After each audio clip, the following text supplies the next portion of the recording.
So I'm going to elaborate on the bill of exchange and how it relates to the chain of production. The chain of production is an economic concept which is critical for us to understand because it is through the chain of production that free trade arises.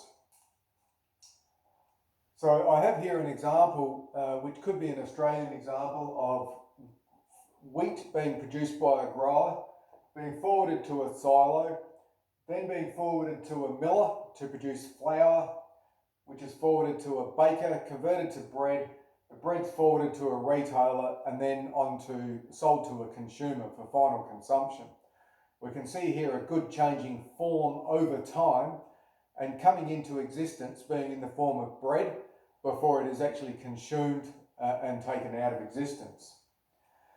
Now, this process actually starts right at the core of it, although it can start elsewhere in the system, but as the most fundamental example, this is where it actually starts.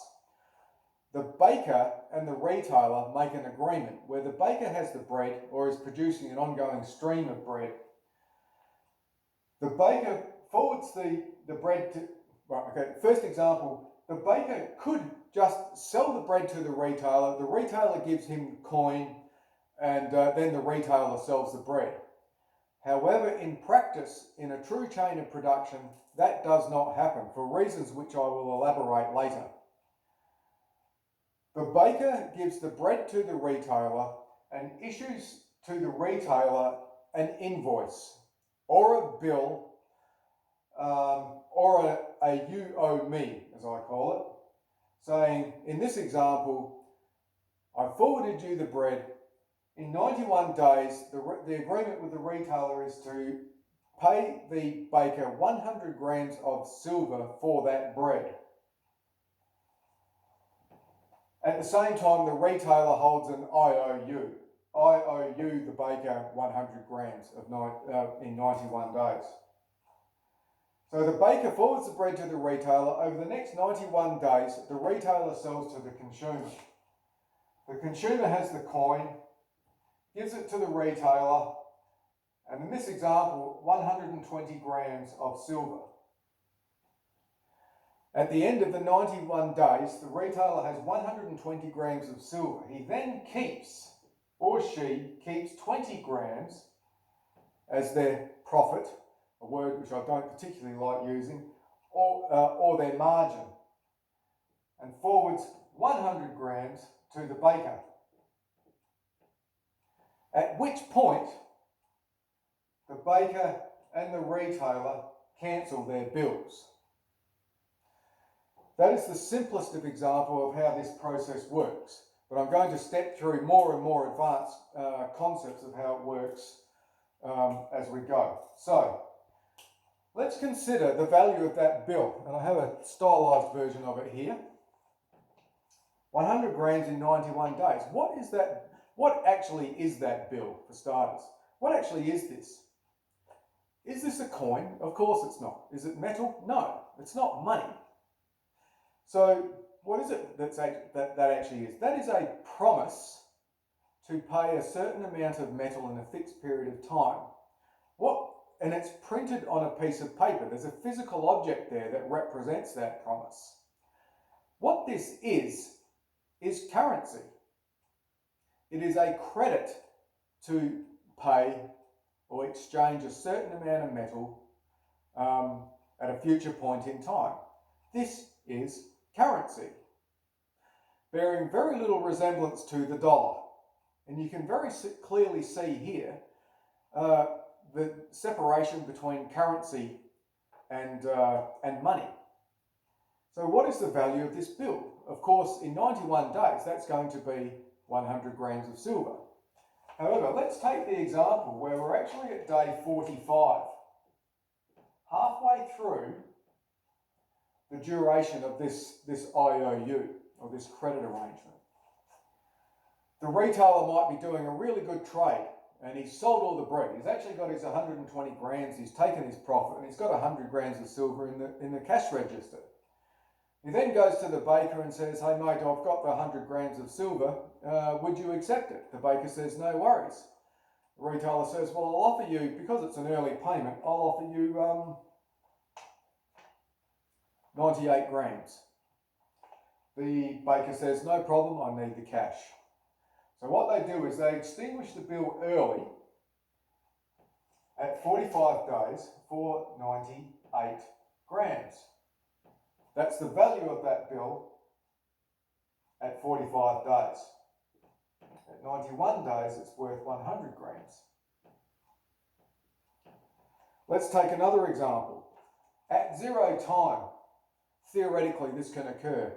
The retailer says, hey, look, I've got some cash saved up from a previous sale. I've got a certain amount of silver there. I'll pay this bill out early. Basically a cash on delivery sale. The baker says, all right, you can have it for 96 grams.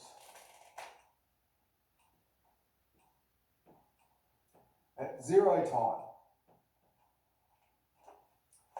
This is a process called discount. It is not the same as interest, it is discounting a future payment. But we can see that the value of the bill changes over time. The marketable value of that bill changes from 96 to 98 to 100 grams in this example. Okay, the next example is that bill, because it is currency, can actually circulate. And in practice, this is how it actually did happen in the gold standard or prior to the advanced gold standard. So at 0 time, the baker's got a currency, a bill worth 100 grams in 91 days. He holds on to that bill. And then he also has the baker has an invoice held on him by the miller for a certain amount of silver in a certain period of time. The silo invoices the miller and the grower invoices the silo. So at each point in this chain of production, these people have invoiced each other for a future payment. They've advanced the goods but have not yet received payment. There is an invoice in existence. So what happens is the baker holds onto the bill and forwards it to the miller. Now let's say that happens at 15 days. The value of that bill might be 96.8 grams, for example. The baker approaches the miller and says, hey, look, you've got this invoice here. Would you like to clear it? The miller says, yes, I'll clear it at 96.8 grams. The baker has then just made a small gain on that bill of 96 grams to 96.8 grams. He forwards it to the miller, and it is desirable because it's a certain payment. The miller then holds onto it, and let's say in another 30 days, the bill's now worth 97.5 grams. Makes an arrangement with the silo operator to clear the invoice here. Moves the bill down to the chain. Clears that invoice at a new value of 97.5 grams. The miller has made 0.7 grams there just by holding that bill for a certain period of time. And then finally the grower gets paid, let's say that might be at 80 days, and now the bill is worth 99 grams, for example. So again, the silo operator's made a small difference on that bill before it gets forwarded to the grower. At the end of that process, at 90 days or 91 days, the grower then presents the bill back to the retailer to get 100 grams of silver. The grower also making a small gain on that bill. This is one of the reasons why these bills circulate, because they actually grow in value and they are certain to pay. There are other reasons why they circulate, because of security, also convenience. We've actually created a currency. We don't need to physically move the metal at each point in the transaction, even though metal is used to net out certain payments or small proportions of payments. This is a mechanism of clearing of credit through the production chain, facilitated by currency, not by money. Okay, let's advance to the next example. enter the saver. Let's say, for example, you have someone down here who has now saved 96 grams of silver. For whatever reason, they've come into the possession of this silver, and it could be any actor in this system. At 0 time, immediately after this bill is written, the saver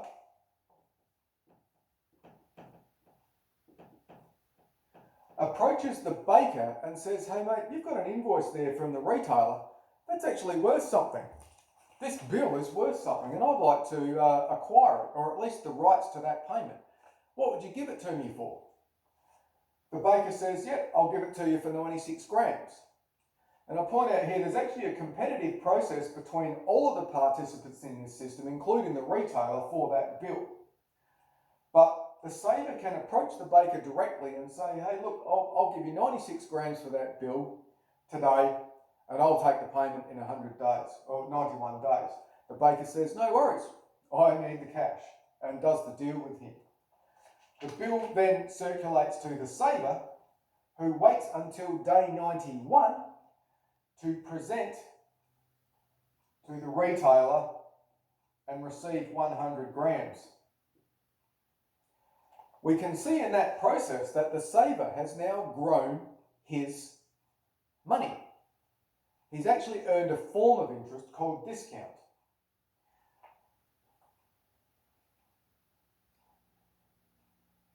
And in so doing, he has financed the business of this retail production chain, of this production chain of a good going to market. He has financed the business. The saver is actually investing in that business and has financed it by way of a credit transaction. This is how business is actually financed. I'm going to advance it to the next example where we introduce the bank.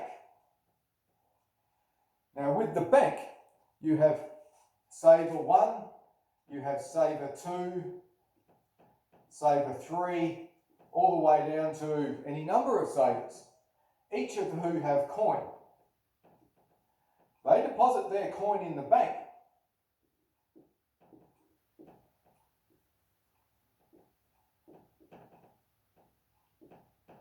And the bank then approaches the baker and says, hey, look, I've got a number of small depositors who are each going to pool their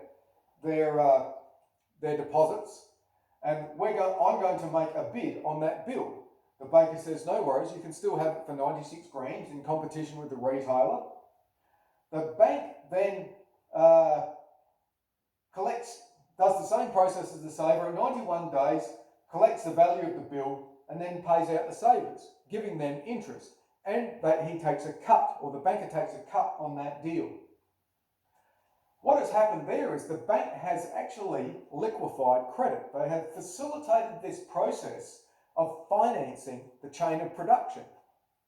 And you can see how the bank is actually a critical actor in this process to take what otherwise, a transaction that otherwise would not be possible, to become possible. Also, much more business activity can be financed in this way by way of a bank through the pooling of people's savings.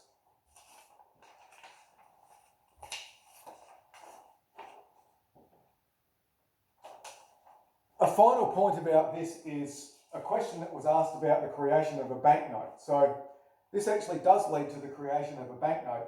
You'll notice in this example, we start with a value of 96 and it ends at 100 grams. In practice, these bills are not all the same value. There's any number of bills circulating in an economy. They can be like 52 grams, they could be 1,020 grams, they could be 900 grams. It could be, these bills have any number of durations, so it could be 91 days, 63 days, 120 days, whatever. What the bank does is it goes out into the economy and buys these bills of different size and duration on behalf of the saver, not on its own account, but on the saver's account, and actually converts them cuts them up into standard size bills, let's say 50, 20, 10, and 5, those bills then get, the bank keeps the original bills and distributes these cut up bills, known as banknotes, into this chain of production. And it's these banknotes that circulate in the chain of production in lieu of the bill, which is a credit instrument. That is actually a quick introduction to the generation of a banknote as used to exist in Australia prior to World War I and for short periods thereafter. Private banknotes which finance the chain of production. It is this process of creation of currency through a credit transaction and its facilitation by the bank that facilitates free trade, because you've got real goods and services coming to a market, unimpeded by government. There's much more I can say about this, but this is the process by which it happens.